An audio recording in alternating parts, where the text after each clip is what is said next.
que essa palavra vai ajudar vocês também, como me ajudou muito nessa semana.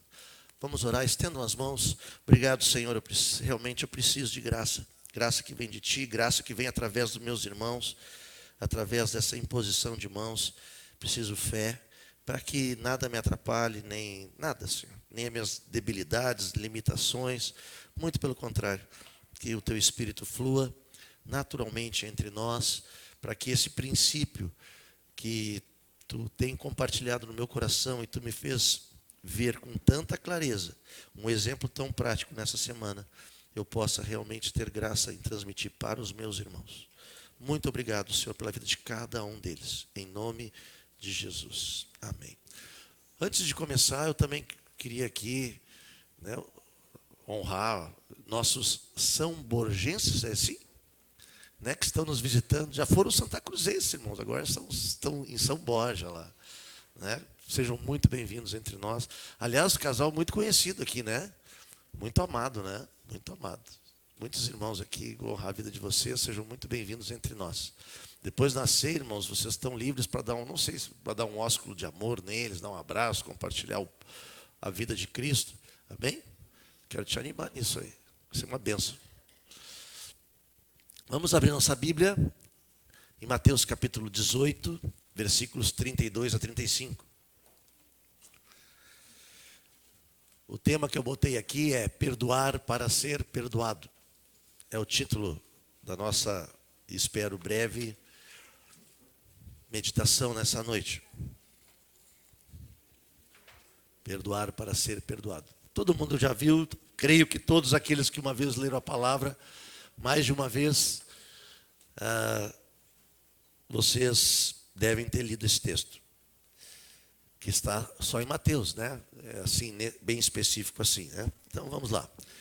Mateus capítulo 18, versículo 32 a 35 diz assim: Então o seu senhor, chamando-o, lhe disse: Servo malvado, perdoei-te aquela dívida toda porque me suplicaste.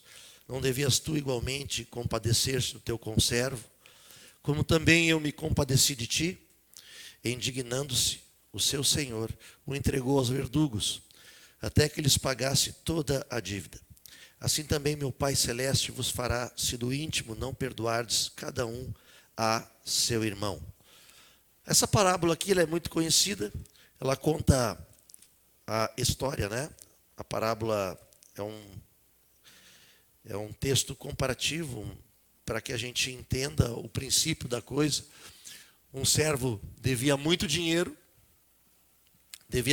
ao seu senhor, e o senhor perdoou esse servo. Saindo muito feliz, que tinha sua dívida perdoada, chegou o servo desse servo, o conservo desse servo. E ele imediatamente cobrou esse servo, e ele devia muito menos da dívida que tinha sido perdoada pelo seu senhor. E aí o Senhor diz assim, através dos 32, que o seu Senhor, chamando esse servo que tinha sido perdoado, mas não perdoou a dívida do outro, disse assim: servo malvado, perdoei-te aquela dívida toda, porque me suplicastes. Não devias tu igualmente compadecer-te do teu conservo? E aqui eu aprendo 3 coisas bem práticas, irmãos. Porque para a gente entender o que o Senhor, a gente sabe que o Senhor é o Jesus aqui, né? E os servos somos nós. E a gente sabe, a gente entende que do princípio nós tínhamos uma dívida impagável com o Senhor. Esse vírus adâmico que nós nascemos, todos nós nascemos, de sermos independentes, vivermos e comermos do fruto do conhecimento do bem e do mal, de viver conforme a nossa alma, a nossa vontade, ao mesmo tempo desobedecendo aquilo que Jesus nos ensinou na sua natureza, e a natureza de Cristo está em nós. Nós somos criaturas formadas por Deus, devemos ser imagens, fomos criados para ser imagem e semelhança de Deus, mas através desse vírus adâmico, daquela decisão muito infeliz da Eva e do Adão de comerem do fruto do conhecimento do bem e do mal, entrou em nós essa maldição, esse vírus pecaminoso de sermos realmente independentes, desobedientes e totalmente incrédulos. Não acreditamos, irmãos. É uma luta. Não sei se acontece com vocês, mas como eu escuto assim, quando a gente mostra a palavra, lê a palavra para uma pessoa, Essa semana até aconteceu isso. Até na minha família lá, uma viagem que eu fiz com a minha família. Eu li a palavra. Mas não é bem assim, porque vai pim, papapá. Eu li de novo a palavra. Então vou ler de novo. Tá, não precisa mais ler. Está encerrado o assunto. Tá bom, então encerrei o assunto, então ficou melhor assim. Mas a gente, está escrito, e Jesus é muito simples na palavra. Mas nós não cremos. Sabe por que nós não cremos? Porque muitas vezes a palavra vai contra a nossa vontade. Vai contra aquilo que nós decidimos e nós queremos fazer. Isso é um pecado. A gente fala assim, eu sou mentiroso. Não, faço isso, faço aquilo. Está bem, né? Jesus vai perdoar tudo isso. Mas a nossa natureza pecaminosa, isso era uma dívida impagável. Nós estávamos amaldiçoados em virtude do fruto que o Adão e a Eva comeram, a vivermos eternamente independentes de Deus. Mas de repente, por muito amor, ele deu o seu filho.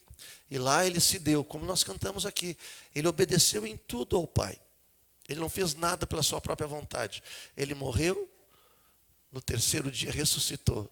Para que logo depois, 40 dias depois, quando ele foi exaltado, e 10 dias depois de ele ter sido exaltado, descesse sobre nós o seu Espírito, para que nós tivéssemos vida.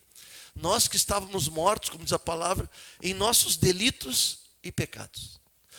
Então, Jesus, ele é a prova viva do perdão, irmãos, porque ele perdoa quem não merece ser perdoado. Nenhum de nós merecíamos, em nada. Jesus não tinha nenhum relacionamento conosco prático, a não ser de entender que o amor do Pai havia nele. E Deus, ele não ama, Deus é amor. E Jesus é essa manifestação prática desse amor que nos amou e se deu por nós, nos perdoando de todo o pecado, para que cada um de nós, no livre-arbítrio, na decisão clara, chegasse assim, olha, eu não quero mais ser um Adão e uma Eva, independente, desobediente e incrédulo. E a gente faz uma confusão enorme, irmãos. Às vezes eu já escutei quantas vezes, não sei se vocês também, mas eu vou na igreja, mas não adianta nada tu ir na igreja, se tu continuar desobediente, independente e incrédulo. E o pior ainda, tu não conseguir perdoar, mesmo tu se sentindo perdoado por Jesus. Então, essa realidade que a gente vive, e aí, não sei vocês, mas eu vim de um lar onde a minha mãe dizia assim para mim, se tu desobedecer, eu vou puxar tua orelha. Aí eu aprontava. Aí eu fazia carinha de bom, né? Eu era muito sem vergonha, irmãos. Perdão o termo, mas eu era muito manipulado, sei lá, não sei qual é o termo que se diz para uma criança que sabe convencer a mãe. E mãe é diferente de pai, né? A mãe já é mais, né? Aí quando o pai chegava, o bicho pegava, irmãos. Aí o troço não tinha vara na minha casa. Quando a coisa pegava, era cinta, era o que tinha, era chinelo, sapato, o que aparecia. Mas a minha mãe prometia, mas não cumpria. E eu vivia aquela realidade, né? Fui crescendo achando que é assim. Só que com Deus não é assim. Por isso eu quero compartilhar com vocês, porque Deus ele não nos disciplina, né? E muitas vezes tem muito pai banana também. Perdão, aqui não tem daqui, eu creio que não tem nenhum assim. São todos pais firmes e presentes em casa. Mas o pai banana é aquele que diz assim, obedece tua mãe. Aí o filho fala, tá bom. Na primeira ele desobedece. Aí quando olha para o pai está olhando TV, celular, passeando, lendo jornal. E não nem esqueceu até da coisa que tinha falado. Aí a criança vai entendendo isso. Porque o princípio de Deus, assim como Deus é cabeça de Cristo, Cristo cabeça do homem, o homem cabeça da mulher, esse princípio de Deus ele cai sobre toda a família. Por isso que o princípio de perdoar não é uma opção. Eu não tenho que estar me sentindo bem para perdoar. Eu tenho que perdoar, irmãos, porque eu tenho que entender que eu fui perdoado de uma dívida impagável, sem nenhum mérito nisso. Eu não fiz nada de bom, eu não fiz nada de coisa boa para merecer isso. Não, foi pura misericórdia e graça de Deus através da vida de Jesus. Estão entendendo? E aí eu quero puxar alguns princípios para vocês, né? Porque aqui a gente vai tratar 3 coisas que eu aprendi aqui. Mas alguns princípios, o princípio do perdão, o que nos diz a palavra? Abre lá Marcos 11, 24 a 26, para a gente entender o que o Senhor quer nos comunicar com essa parábola do credor incompassível. O que diz lá? Não? Deu pane? Glória a Deus. Marcos 11, então vamos abrir. Viu como a gente fica mal acostumado com esse negócio aí? Eu já ia ler lá. Marcos 11, 24 a 26 diz assim. Presta bem atenção. Por isso vos digo que tudo quanto em oração pedirdes, crede que recebestes. E será assim convosco. E quando estiveres orando, se tendes alguma coisa contra alguém, perdoai para que o vosso Pai Celestial vos perdoe. Interessante. Perdoai para que vosso Pai Celestial vos perdoe as vossas ofensas. Qual é o processo? Primeiro eu perdoo, para que Deus, pela sua muito grande misericórdia, possa me perdoar das minhas ofensas. E aí diz mais, mas se, e aqui não está um pai banana, aqui está o nosso Deus Todo-Poderoso, irmãos. Diz assim, mas se não perdoardes, também vosso Pai Celestial não vos perdoará as vossas ofensas. E Ele não vai perdoar mesmo. Amém? É simples esse princípio, é matemático. Eu que gosto um pouquinho de número, é matemático. Não perdoa, não vai ser perdoado. Vamos abrir Mateus capítulo 6, 14 e 15. Texto muito conhecido, muito precioso. Mateus 6, 14 e 15 diz assim: porque se perdoardes aos homens as suas ofensas, também vosso Pai Celeste vos perdoará. Se, porém, não perdoardes aos homens as suas ofensas, tampouco vosso Pai vos perdoará as vossas ofensas. Tem alguma condição aqui? Mas eu sofri uma injustiça. Eu não merecia isso. Está aqui escrito isso? Não, aqui é muito simples. Por isso que Jesus não merecia morrer. Vocês acreditam um homem morrer, ser sacrificado numa cruz? Porque cruz era só, quem carregava uma cruz já sabia, aquele cara era maldito. Era uma treva, na visão do mundo. Um cara que nunca pecou, irmãos. Para que nós tivéssemos nosso pecado perdoado. Aí, não tem condição. Se, porém, não perdoardes aos homens as suas ofensas, tampouco vosso Pai vos perdoará as vossas ofensas. Lucas 6,37. Estou só lembrando um pouquinho de alguns princípios. E logo eu já vou dar um exemplo prático. Por que o Senhor falou isso comigo?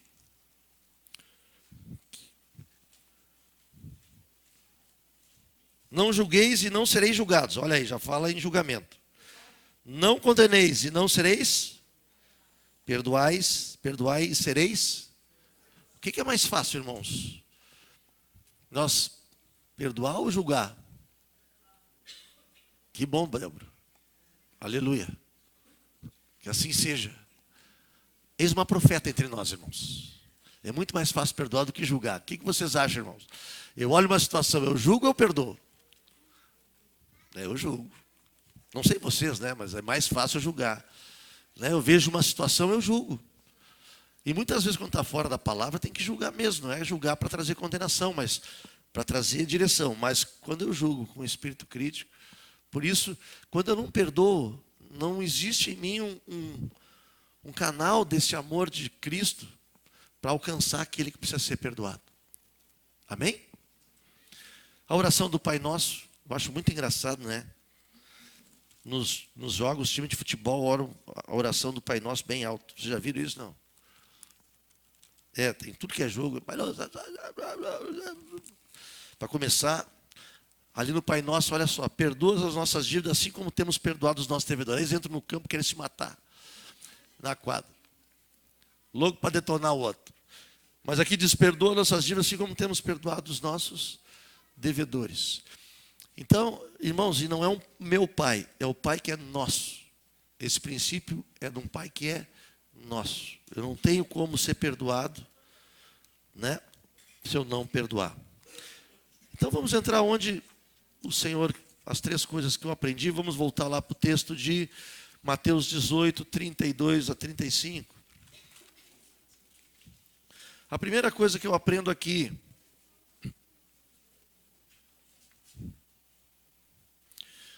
E aí, é muito importante isso, irmãos, para que aqui a gente está numa mesa de comunhão, uma mesa de santificação, uma mesa de restauração, uma mesa de cura. Aqui está Cristo representado através do pão, e foi Ele que disse isso, né? Para que nós possamos partir Ele uns com os outros. Amém?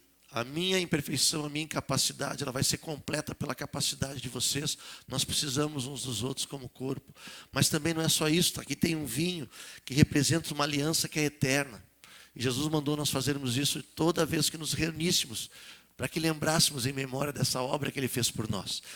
E a primeira coisa que Ele faz, que eu aprendi nesse texto, está nesse primeiro versículo aqui, aliás, no 34.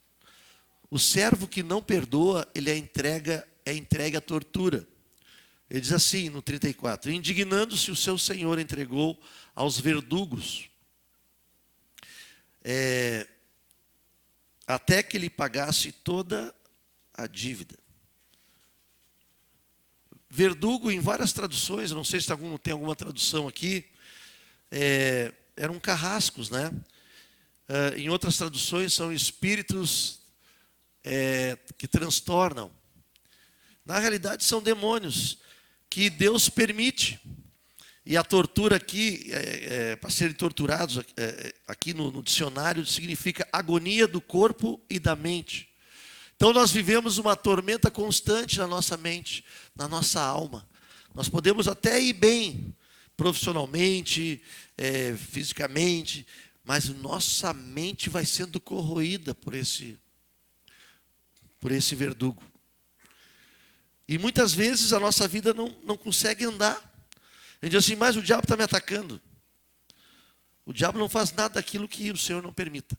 E essa palavra, irmãos, é importante dizer que ele falava para discípulos. Ele trazia as parábolas próximas aos discípulos.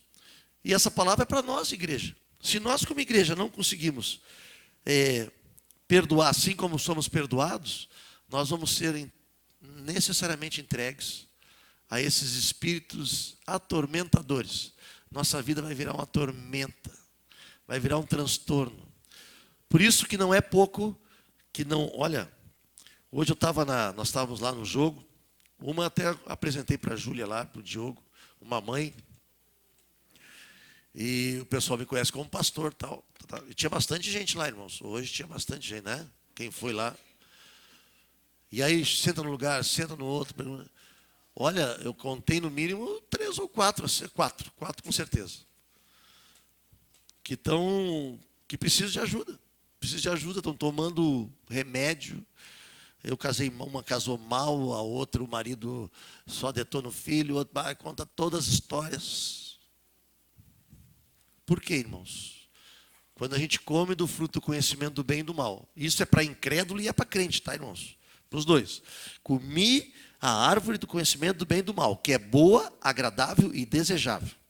Porque o pecado nunca é ruim. Se fosse ruim, ninguém pecava. Então ele tem uma carinha de desejável, só que vai gerar morte lá. Então esse fruto que nos leva à independência faz com que o nosso coração vá se enredando em tantas coisas, tantas decisões erradas, que daqui a pouco a gente está amarrado, emaranhado numa treva miserável, que a gente não consegue se sentir perdoado e muito menos perdoar. E isso a gente vê no mundo. Mas o pior, a gente vê isso muito na igreja, irmãos. Vê marido e esposa, vê filho com pai, pai com filho, vê irmãos entre irmãos. E qual é o veredito que o Senhor vai fazer? Entrega, se tu não perdoar, não abrir teu coração. E perdão é uma palavra diretamente ligada à humilhação. A gente tem que se humilhar, tem que procurar, tem que liberar perdão. Você sabe o que é liberar perdão, irmãos? Você sabe o que é isso? Liberar perdão é assim, eu me senti muito ofendido pelo Alisson. É impossível se sentir ofendido pelo Alisson, está só uma demonstração. Eu vou pegar aqui o Alisson. Me senti muito ofendido. O Alisson fez uma coisa que eu estou muito magoado com ele. Muito magoado. O que eu faço? Alisson, Tu nem sabe o que tu fez comigo, mas eu me sinto muito magoado. Eu não consigo nem estar perto de ti, mas eu quero te perdoar independentemente de tu sentir a necessidade de me pedir perdão. Eu quero liberar a tua vida e também quero liberar o meu coração. Porque eu te amo e quero continuar te amando. Isso se chama liberar perdão. Isso é liberar a outra pessoa de pedir perdão para mim. Algo muito simples, mas me requer o quê? Eu me humilhar, eu abrir meu coração. Porque 99% das chances é o seguinte: como é que tu faz? Como é que a gente faz? Não. Fico longe, porque se eu enxergar eu já vou começar a sentir. Mas é mais fácil eu ficar longe, eu deixo de ver. Se eu deixar de ver, que os olhos não veem, o coração não sente. Não é um ditado popular que tinha assim? É demoníaco, irmãos, mas existe, né? Existe.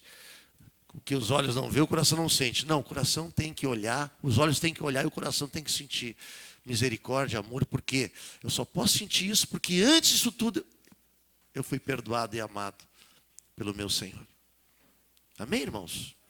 É isso. Não é muito difícil. É difícil tu tomar a decisão, mas depois que tu faz, é uma bênção, tu fica leve. A segunda coisa que eu aprendo aqui, o segundo princípio, a segunda lição que eu aprendo nesse texto, que, olha que interessante, que o servo que não perdoou, ele não só vai ser entregue à tortura pelos verdugos, mas ele vai ter que pagar a dívida original de novo. O que eu entendo aqui? Né? Como é que eu vou pagar uma dívida de um pecado maldito e eterno? Olha como é sério esse assunto, irmãos. Porque ele diz assim no versículo 34, que ele vai entregar os verdugos até que ele pague toda a dívida. Como é que ele vai pagar uma dívida de um pecado eterno? De uma maldição eterna? E aí eu me lembrei de um texto, 2 Pedro, capítulo 2, versículos 20 e 21. Está funcionando? Não, não funcionou. Arrebentou minha entrada. 2 Pedro. E aqui quebra com muitas teorias, na minha opinião, tá? Muitas vezes dizem, uma vez salvo, sempre salvo. Diz assim, 2 Pedro, capítulo 2, versículos 20 a 21. Portanto, se depois de terem escapado das contaminações do mundo mediante o conhecimento do Senhor e Salvador Jesus Cristo, quer dizer, a pessoa, ela conheceu Jesus, conhecimento do Senhor e Salvador Jesus Cristo, se deixam enredar de novo e são vencidos. O que vai acontecer? Tornou-se o seu último estado pior que o primeiro. Pois melhor lhes fora nunca tivesse conhecido o caminho da justiça. Quer dizer, quem é a justiça? Quem é a justiça de Deus? É Jesus, irmãos. Ele se fez justiça por nós. Então diz assim, muito pior. Após conhecê-lo, volverem para trás, apartando-se do santo mandamento que lhes fora dado. Com eles aconteceu o que diz certo adágio verdadeiro. O cão voltou ao seu próprio vômito. A porca lavada voltou a revolver-se no lamaçal. Uma vez me perguntaram, tá, mas aquele que voltou não pode se arrepender e voltar de novo? Claro que pode. A misericórdia do Senhor é até o último dia que a gente estiver aqui na terra, né? Sempre. Mas não basta apenas eu pedir perdão como uma coisa muito assim, só pedir perdão. O arrependimento é algo que a gente estuda no livreto 1. Quantos já estudaram o livreto 1? A gente tem que, livreto 1, quem não estudou, eu quero criar uma curiosidade naqueles que não estudaram. Tem muita coisa maravilhosa lá. Tudo é maravilhoso lá, aliás. Diz assim, não adianta na árvore eu arrancar os galhos da mentira, do adultério, da impureza, da ganância, da avareza. Não, eu tenho que arrancar a árvore toda pela raiz. Tchum. Arrependimento é isso, é algo que é profundo em nós. E para isso, eu tenho que me arrepender. E me arrepender, é óbvio que eu tenho que pedir perdão. E para pedir perdão, eu vou ter que me humilhar. Agora, se vem para mim, pede perdão para mim, e eu não perdoar, eu vou estar pior que aquele que estava no lamaçal. Porque é isso que o Senhor fala. Se eu não conseguir perdoar assim como foi perdoado, pior vai ser o estado antes de conhecer o caminho da justiça. Estão entendendo, irmãos? Não tem como pagar essa dívida. Por isso, eu creio de coração, está me vindo algo tão forte na mente. Irmãos, nós precisamos. Olha, tem situações tristes, muito tristes. Triste de abuso de criança, palavra de maldição de pai. Sabe, coisas assim, muito fortes. Rejeição. E o Senhor fala muito forte. Eu não sei para quem, mas eu creio que essa noite é uma noite que Jesus quer te levar a esse tempo de cura, meu amado. Até o Espírito Santo falando claro assim. Muitas vezes tu não te perdoa pelas decisões erradas que tu tomou. Cara, ele te perdoa sim. Tu só tem que te arrepender e confessar isso.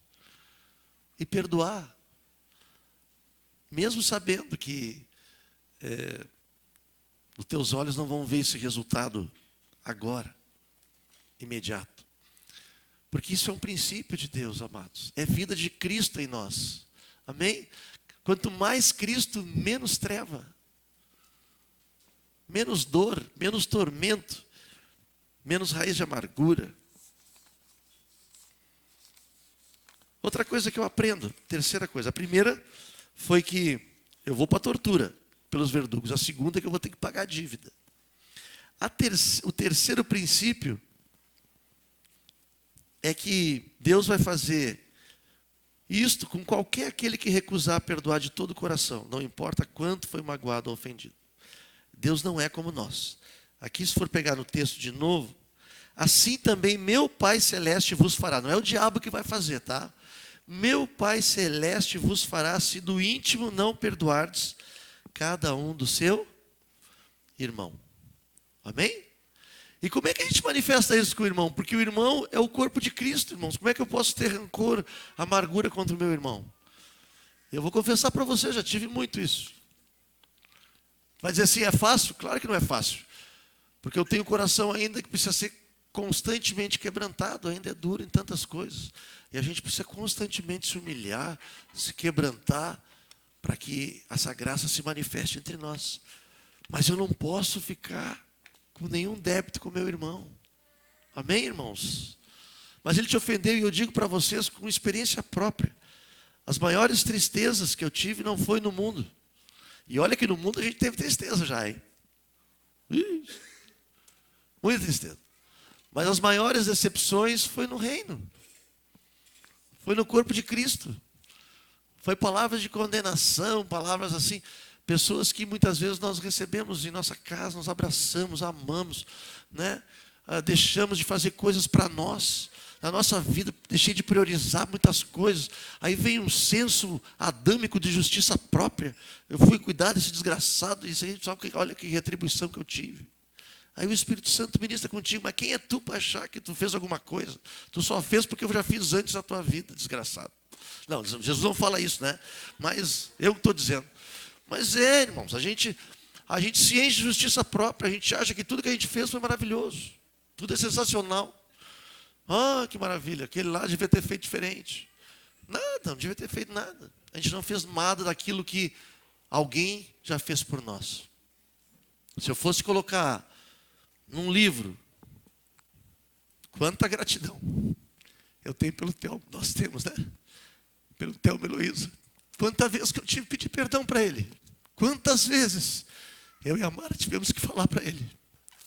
Eu não te obedeci.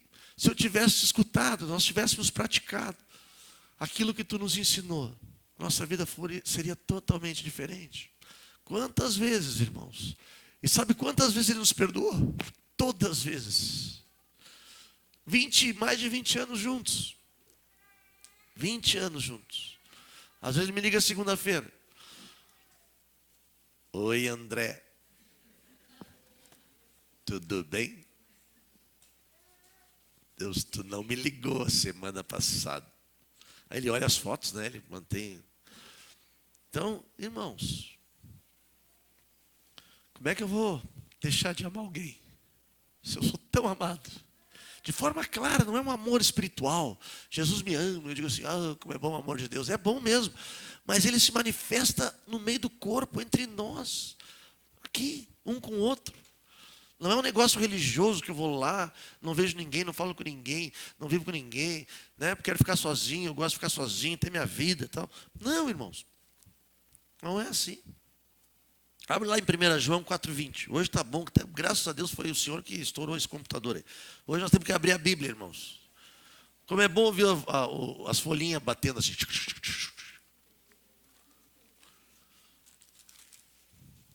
Vocês trouxeram Bíblia, né? Tem uns mal acostumados aí, né?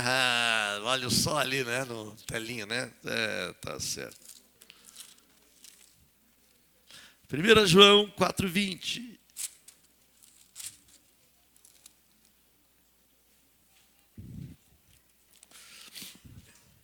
Aleluia.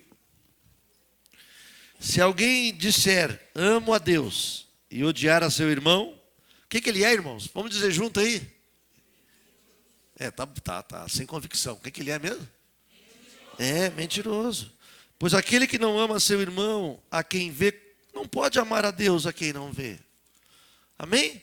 Jesus tem um corpo, irmãos, que somos nós. Ele é o cabeça de um corpo. E nós temos mesmo. E eu vou dizer para vocês, a gente não tem que se aturar, a gente tem que se amar. Amém? Às vezes a gente se atura.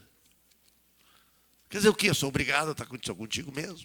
Não é, irmãos, a gente tem que se amar mesmo. Eu agradeço, irmão, que me amam. Não deve ser muito fácil, mas eu agradeço.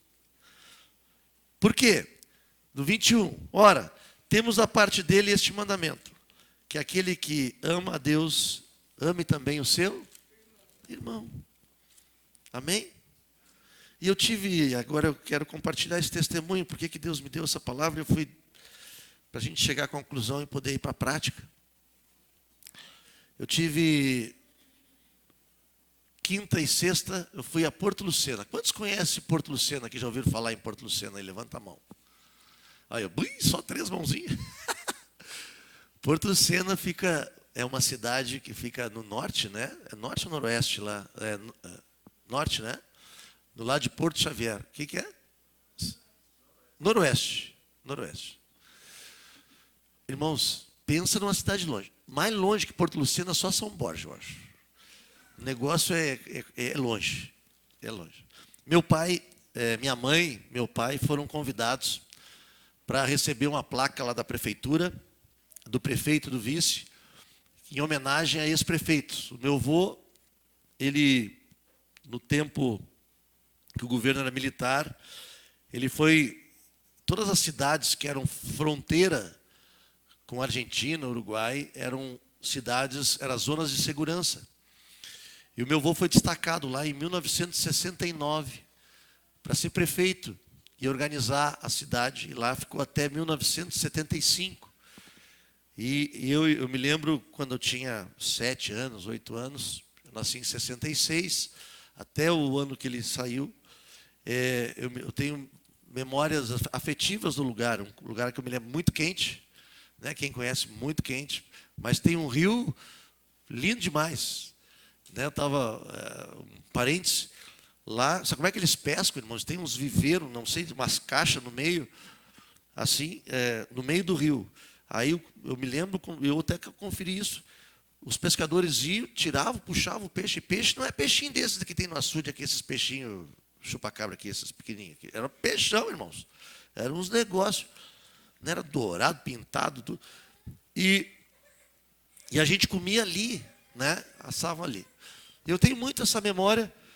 Meu avô, ele construiu, ele fez junto com meu tio, asfaltou a rua principal, que não era muito grande na época, em 1971, 72. Mas, meu avô, ele era assembleiano, raiz, um homem de caráter, um homem que me ensinou assim, muita coisa que o meu pai não teve sabedoria, e nem entendimento, nem revelação para me ensinar. Meu avô investiu muito em mim desde pequenininho. Inclusive, nas férias, ia eu e minha mãe de trem, irmãos. Se tu leva 7 horas, levamos acho que 6 horas até lá, claro, parando.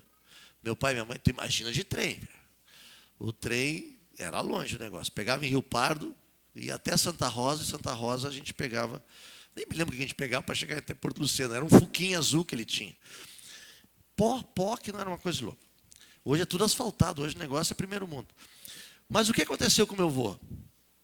Meu avô sempre foi um homem muito correto, assim, muito certo em tudo que fazia.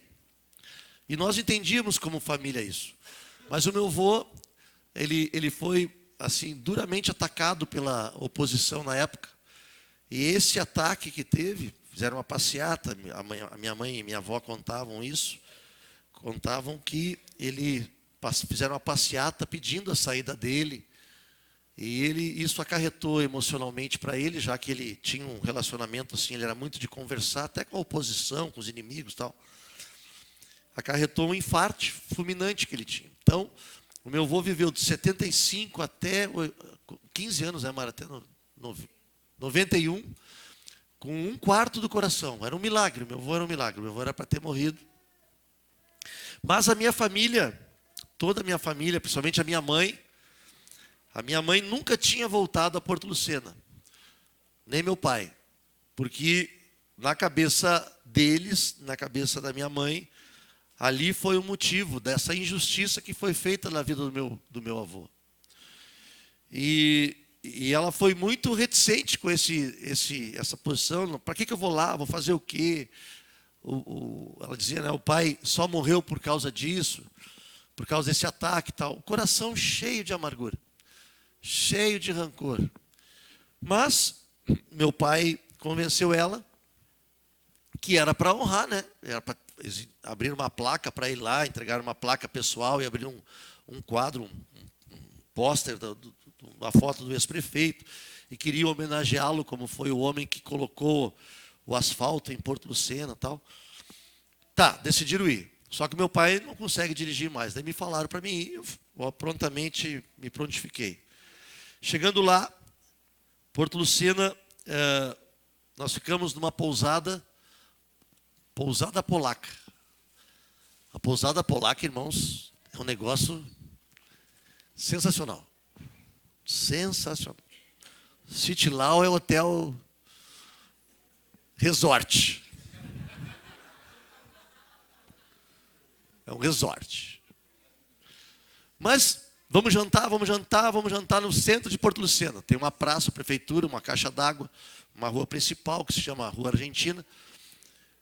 Sabe quantos restaurantes tinha? Tinha um só. O restaurante era uma pizzaria, que ali durante o dia serve comida, de noite leva pizza e X. Estamos sentados comendo uma pizza lá, um picadinho. Daqui a pouco para um homem. O homem era o vice-prefeito. Estava meio maleixo já, mas dava para entender o que ele falava, assim. E aí veio outro, era o prefeito.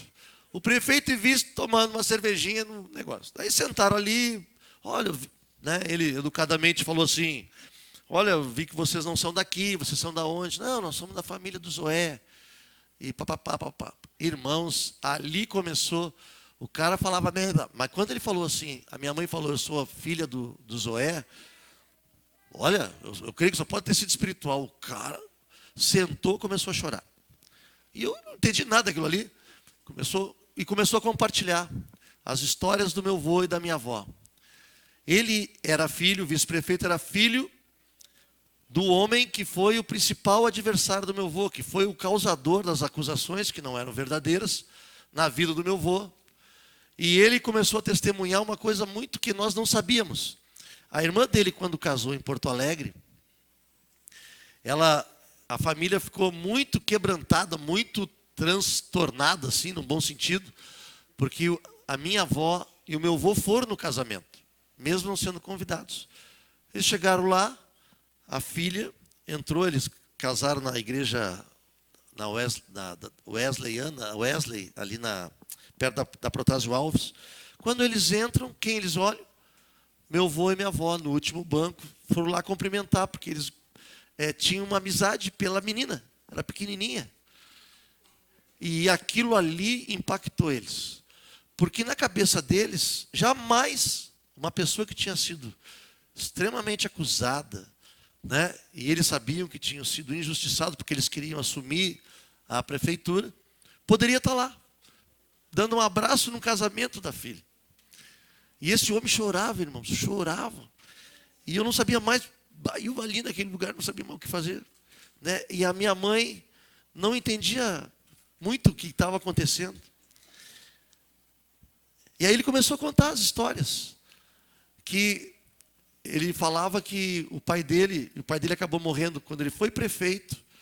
Eu não quero aqui exagerar, mas acho que foi no primeiro mês. Ele foi prefeito 8 anos depois que o meu avô saiu.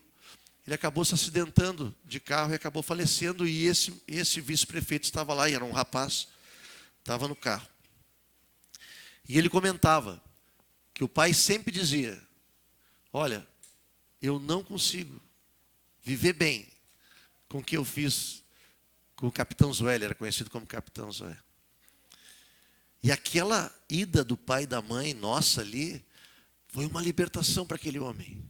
A maneira como, sabe, a mãe acolheu, a mãe disse: o pai era assim mesmo, tal. O pai amava vocês, o pai nunca segurou rancor nenhum, meu pai era assim. A minha mãe mudou a afeição. É impressionante, irmãos.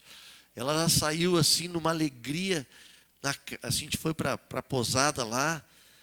Era uma outra mulher assim, né? Meu pai, porque parece que saiu uma carga, um peso, como se eles sentissem que alguém estava pedindo perdão para eles. E eles estavam tendo a possibilidade de perdoar. Aí chegou na sexta. Na sexta era o dia da solenidade. Aí o ex-prefeito, que é pai do prefeito atual, nos chamou lá para uma sala e começou a dizer como é que era a atitude do meu avô. A atitude do meu avô depois do infarto, depois de ter tido infarto, ele voltou para Porto Lucena, ele e minha avó. Minha mãe não sabia disso. E foi visitar cada um dos adversários deles. E aí para esse homem ele disse assim: eu não tenho nada contra ti. O médico disse que Porto Lucena foi o causador do meu infarto. Mas Deus permitiu isso para mim ir para casa, para mim cuidar da minha família, para mim cuidar da minha esposa. Não era mais o meu tempo, mas eu quero dizer para vocês que Deus abençoe a vida de vocês. Cara, esse homem que já tem mais de 80 anos chorava. E eu até hoje gravei essa palavra. Assim, eu gravei, ele bateu no meu peito assim: que Deus abençoe a tua vida, meu amigo. E eu não era amigo, eu era adversário político dele. Eu era o inimigo número 1. Aí ele começou a contar. O Zoé, quando chegava aqui, ele reunia quem é os mais complicados, porque diz que tinha muito tráfico da Argentina por ali, e os taxistas eram os que traficavam, levavam as coisas para lá. O que ele fez? Chamou os vereadores e chamou todos os taxistas, Porto Lucena não tinha capacidade de ter um taxista, mas tinha uns 20. Aí ele chamou os 20, tudo traficante tudo trambiqueiro. E alguns armados. Daí diz esse homem, eles queriam matar o prefeito, o Zoé, o capitão Zoé, porque ele sabia que estava fazendo coisa errada. Mas quando entravam naquela sala, aqueles homens se desarmavam, porque o Zoé falava de uma maneira tão diferente, que esses homens não tinham mais o que dizer, o que falar. Irmãos, o que a gente saiu de lá impactado? E o meu avô foi assim mesmo, né? Às vezes tem coisas que até hoje eu guardo da vida dele, né? Da maneira como ele era. Mas nós sentimos essa ida a Porto Lucena foi uma libertação, irmãos. Foi uma cura tão grande para o meu pai, para minha mãe, para a nossa família inteira. A minha avó e meu avô adotaram, né? Que seria meu primo segundo. Que era irmão ele é filho do irmão do vô, que acabou sendo morto numa corrida de cavalo, e com 2 anos meu avô adotou o Rogério. E ele estava junto nisso. Eu brinco com ele, eu não sei se eu te chamo de primo, de tio, o que ele é. Mas seria o filho mais novo do meu avô. Eles saíram com uma alegria tão grande daquela cidade, tão grande. E quem fez isso, irmãos, foram incrédulos, pessoas incrédulas, pessoas que não tinham nada para fazer. E se nós fizermos o cálculo, 2023 para 1975, quantos anos são? Quanto? 48 anos. 48 anos depois, Deus usa incrédulos para trazer libertação para uma família. É tremendo isso. Para vocês entenderem por que eu estou dizendo isso. Aí eu me lembrei disso. A minha mãe, eu disse para ela, né, quando nós estávamos vindo de carro, e a vinda de carro, 4, 5 horas de viagem, dá tempo para conversar bastante, né, irmãos? Aí, mãe, tu reparou, e aí eu me lembrei disso. Tu só perdoa, mãe, porque antes de qualquer coisa disso, tu já foi muito perdoado. Olha o amor de Deus pela nossa família, de honrar a vida do meu pai. A minha mãe tem um amor tão grande pelo meu pai, irmãos, tão grande. Ela pelo meu avô, né? Pelo meu pai. Pelo meu pai também, né? Acho eu. Pelo meu avô, que eles herdaram a casa, né? Eles moram na casa que era do meu avô e da minha avó. E a minha mãe não deixa. Já construíram tudo naquela casa, mas não deixa tirar uma laranjeira. Tem uma laranjeira que foi plantada em 1970, eu acho, irmãos. Aquela laranjeira já morreu, ressuscitou, já deu laranja, já se deixou da laranja, e hoje está viva lá. Tamanho amor que ela faz, aquilo é lembrança dela. E ela tem muita lembrança também das coisas ruins. Mas eu queria encerrar com isso. Quando a gente consegue ser livre, 48 anos depois de uma dor, irmãos, é indescritível. Né, Mara, quando eles chegaram, eles contando essa alegria. Por quê? Porque a amargura, vamos abrir lá em Hebreus capítulo 12.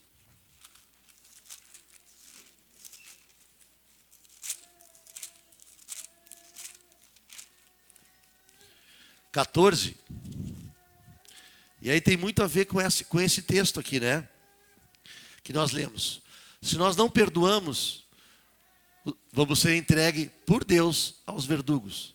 Se nós não conseguimos liberar perdão, da mesma forma, vamos ser atormentados por esses espíritos atormentadores. Agora, o que o autor de Hebreus fala? Seguir a paz com todos e a santificação, sem a qual ninguém verá o... Como é que eu vejo o Senhor, irmãos? Tendo paz com todos. Não é isso? Como é que eu vou ter paz com todos se eu não perdoar? Amém? Aí ele diz assim, atentando, e eu quero te terminar esse texto assim, atenta nessa noite. Eu quero que tu, nessa ceia, quero orar contigo, para que tu atente diligentemente. Por quê? Para que nenhum de nós aqui estejamos de alguma forma faltoso, separando-se da graça de Deus. De que forma? Através do nosso coração, tendo uma raiz de amargura, que brotando, não só te perturbe, mas que por meio dessa amargura, muitos outros sejam contaminados. Amém? O rançoso deixa os outros rançosos também. O amargurado, ele contamina os outros também. O espírito crítico contamina os outros também. E os outros não é os outros do mundo. Porque morto não é contaminado, já está morto. Mas o pior é quando tu contamina os irmãos. Através da tua língua, através das tuas decisões, através dos teus sentimentos, a tua mente, muitas vezes que está atormentada. Mas o Senhor aqui, irmãos, através da ceia, hoje é uma noite de cura. É uma oportunidade de nós curarmos nosso coração. Tu tem alguma coisa, e olha, eu quero profetizar aqui, muitas enfermidades, a minha veio por causa do pecado, que eu tive uma vez que os médicos não descobriam. Confessei o pecado, fui curado imediatamente. Eu tinha vergonha de pedir perdão. Vergonha. Estava lá, já sendo... Eu e os verdugos era uma coisa só. Nem sei quem era verdugo, quem era André, mas era um tormento só. Mas quando eu abri a boca e tive a oportunidade de abrir meu coração, eu fui liberto, fui livre, irmãos. E é um processo constante. Eu quero te animar nessa noite. Se tu tem alguma coisa que tranca a tua vida, algum sentimento, essa raiz de amargura, alguma coisa que tu está contaminado e está contaminando, coisas que tu não consegue nem controlar no teu coração, eu quero te convidar nessa noite para a gente orar junto, irmãos. Porque o desejo do Senhor aqui, nessa mesa, nessa noite de comunhão aqui com Ele, é que todos nós, sem exceção nenhuma, possamos estar com eles vivendo eternamente, sem nenhum tipo de raiz de nada que nos atrapalhe de conhecer e ver esse Senhor tão precioso que está entre nós. Como eu já vi gente que não consegue ser batizada no Espírito Santo, ente de doutrina, não, orar em línguas é coisa do Velho Testamento, do Novo Testamento, do Pentecostes, sei lá. Não consigo fluir, mas se eu oro em línguas, a minha mente fica infrutífera. E quando a minha mente fica infrutífera, eu não consigo pensar besteira, pensar bobagem, muitas vezes de mim e do outro. Por isso que é Jesus que batiza a gente. Entende? É Jesus que nos batiza com o Espírito Santo. Às vezes não consegue, porque a gente está tão amargurado, tão magoado, tão chateado. A nossa mente tão cheia de coisas assim, doentias, que a gente come o pão de forma inadequada, trazendo o quê? Juízo sobre nós. Cada vez ficamos mais atormentados ainda. Mas essa noite não é para ser assim, amém, irmãos? Vocês creem com isso? Podemos orar? Se tu tem alguma coisa nessa noite, porque o propósito disso é, eu quero ser livre. Se tu tem alguma coisa contra alguém e esse alguém não está aqui, tu pode muito bem liberar esse perdão para essa pessoa. Desde que tenha um compromisso de procurar ela e dizer isso para ela. Amém? Perdoa. Vai ser livre. Amém, queridos? Não adianta, a gente não tem doutrina que não tem palavra, não tem texto bíblico, não tem promessas, sabe aquelas caixinhas de promessa que vai mudar essa realidade desse princípio que está na palavra. Não adianta pegar um versículo que justifica a tua amargura. Não. O Senhor quer nos libertar nessa noite. Amém? Sejamos livres. E na ceia, se tu tem algo contra alguém, irmãos, vai lá, é uma grande oportunidade de abrir teu coração. E essa é uma noite de paz. Não é noite de tormento. É uma noite de liberdade no espírito, de libertação, de cura. Amém, queridos? Vamos fazer isso? Vamos ficar de pé e vamos orar?